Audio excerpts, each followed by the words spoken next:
Hey guys, Alex here. You're joining me in one of my favorite spots. It's a park, obviously, looking particularly beautiful here in Krakow, Poland. A shallow layer of snow fell, obviously adding to its beauty. I'm also surrounded by these really cool, I don't know if you can see them, kind of brutalist sculptures. And I wanted to talk about a common question that arises in myself frequently, but also in the people that I work with and people that I come across. It's this idea of being multi-skilled versus being a specialist. And being surrounded by all these sculptures made by various artists is kind of appropriate to what we're talking about. Multi-skilled versus specialist. Do we choose the straight and narrow of the specialist? Do we focus on one thing for whatever phase we're in our lives, whether it be web development or writing or coaching or teaching a particular subject? Do we focus on one thing? And many of the gurus, the pundits, the experts will tell us, yes, we need to be narrow in our specialism. It's good for our branding. It makes marketing easier. It makes it easier for clients to connect with us because they can see, we're a specialist on this one thing. He's a plumber specializing in copper piping. He's the guy for us. Makes a lot of sense, of course, from the outset. It makes total logical sense to be, especially if you're looking to make money from something, to be the specialist, to go all in on a particular craft and spend your whole life developing mastery, a tightened, honed skill in that one thing. On the other hand, you've got the multi-skilled approach, which is someone making a decision in their life to say, okay, I'm going to do a few things. I'm going to be a bit of a jack of all trades, or a jack of a few trades. I'm going to develop my skill in web development, but also painting, poetry, and plumbing. As an example, we choose the route of the multi-specialist. What's better? Well, it's one of those questions I think doesn't have a easy, or shall we say defined answer, a black and white answer. I think it really, again, depends on a multitude of things, but I really want to focus on, in this video, on the idea of energy, because this can often provide a solution to the confusion and the conflict that can often arise in our minds when we say, should I be a specialist, and should I make things easier for myself in many ways by just focusing on one thing? I've had this problem many times. Or should I do a few things? Because I enjoy multiple things, but then that's going to make my brand a little bit more watered down. It's going to be harder maybe to find customers. Well, my answer is, think about what brings you energy and go about things in terms of making a decision on this from an energy perspective. What is the move? What is the decision that leads to more excitement in you, more of a willingness and enthusiasm to dive into life, getting your teeth into life? If you find the idea of spending your entire life focused on only one thing, even if it does better for you financially and so on, if it makes you feel stuck and irritated and low energy, low mood, then that's a really interesting and useful indication in terms of what is going to be working for you.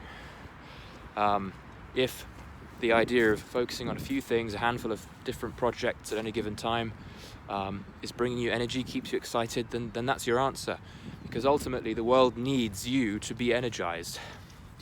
The world doesn't need you to be feeling obligated, feeling stuck, resistant at every step of the way. You need to be, as much as you can be, for the most part. Obviously we have off days, but you want to be as energized as you can be, as excited to get out of bed and to do stuff as you can be. So think about things in terms of like being self-aware, asking yourself the question regularly, is this bringing me energy? Is this exciting for me? Is this an opportunity that is going to add to my energy, add to my sense of spirit and aliveness, or is it going to subdue that? again, ultimately, energy is what it really is about. If you, in theory, in the books, make a good decision, and maybe you feel pressured into certain decisions by other people, and it makes total sense, from a branding point of view, I'm just a specialist in this, and you're getting clients even, but it's kind of dragging you down and it's making you more and more de-energized. That's something to notice. So notice your energy. What kind of things bring you energy and what things drain you of energy. And it's worth just taking a quick look at the two different ways you can, the two different ways energy features in this whole thing. One is that you want to take note of the things that bring you energy. There are going to be some things that you commit to in your life that just turn you off, that are boring, and they're obviously the ones to step around, right? But there are going to be other things that bring you energy. Just the idea of those things brings you energy. So you can create energy in a couple of ways. You get it from the thing. The thing will bring you energy. Just the idea of it in your mind brings you energy. It energizes you. Maybe the idea of being, making paintings and creating and putting painting on a canvas energizes you. So that's one way. The other way is that you bring energy to a project. And that's something to really bear in mind and is often overlooked and undervalued. The idea that you can bring a ton of energy to things just in your attitude, in your ability to kind of rev yourself up, the ability to enthuse yourself. This is why the reason it's important to notice this is that there are going to be some things in our lives that we think can't give us energy. So, I don't want to do this thing because it's just not giving me energy. Well, hold your horses, because I would say about 90% of energy, ultimately it's all from within, but we are actually in control of the amount of energy that arises from working on a project in ourselves. We bring the energy to things. Even the stuff that is difficult and challenging, everything ultimately will feature elements, no matter what we do, will feature elements that we at face value don't like so much, whether it be like the selling side of things, marketing, having to do social media, having to connect with people, that kind of stuff often comes up as a challenge in whatever we decide to do, and that might be a reason for many to quit and to move on to the next novel thing. But just remember this: you're the one that is bringing a certain level of consciousness to whatever it is you're working on. You can bring a positive, playful, fun energy to stuff, and in doing so you turn the whole situation around. You can turn what was previously monotonous and boring and horrible into something that's even fun. Like, I have started to enjoy, for example, my sales calls as a coach, which I previously used to hate, because I just bring a new level of enthusiasm and presence to it, and that becomes fun when I slow things down and I think, okay, let's just find a way to enjoy this. I'm bringing my energy, I'm opening up my energy channels to the thing, and that kind of means that everything can, in theory, be fun. So I just thought it'd be worth noting that, like, sometimes we can be put off, and this is part of the reason a lot of people jump from one thing to the next, one shiny object to the next, is that they see that they're not getting energy from something, where in actual fact it's because they close themselves off to the thing. You just in your attitude, just in your perspective, you can turn the energy right down to zero and think in your mind, this is not the thing for me. This project is too difficult. I don't feel enthusiastic on it, but a lot of that's coming from you. So in that sense, everything is open to us. Everything can be fun, seen as a challenge, seen as enjoyable, a source of play, a source of fun. But then at the same time, we have limited amount of time, a limited amount of energy. And we want to make sure that we're spending our time doing the things that generate the most energy in ourselves as we do it. So there is no right or wrong.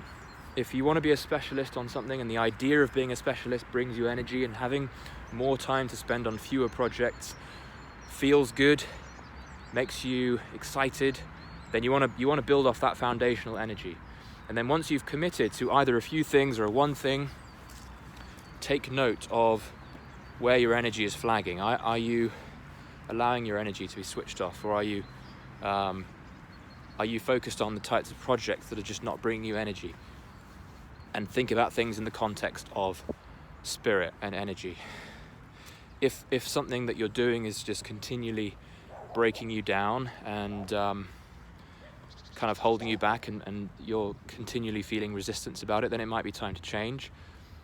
But don't jump ship until you are sure that you are not opening yourself up as much as you can to whatever project it is. Like, for example, I know that I need to share more videos and create more videos, not because I am obligated to do it, but because I have committed to creating as a means to just improve my speaking ability and to connect with you guys.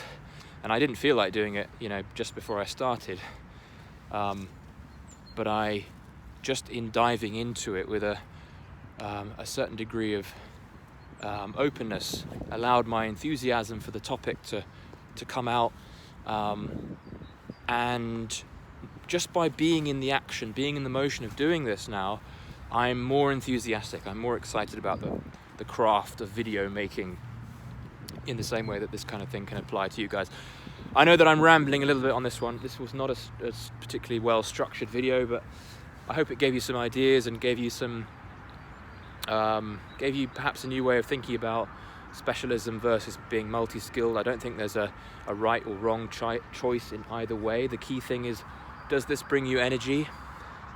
And if it doesn't, is it the right thing to work on? Or are you holding yourself back by getting lost in your own thinking about it, as opposed to opening up and bringing a degree of positivity to the project? Any questions about this, let me know in the comments below. If you've got questions that you want me answered, you want to have me answer in future videos, share that below. I'm happy to speak on any topic. That's it for now. I'm gonna be in touch.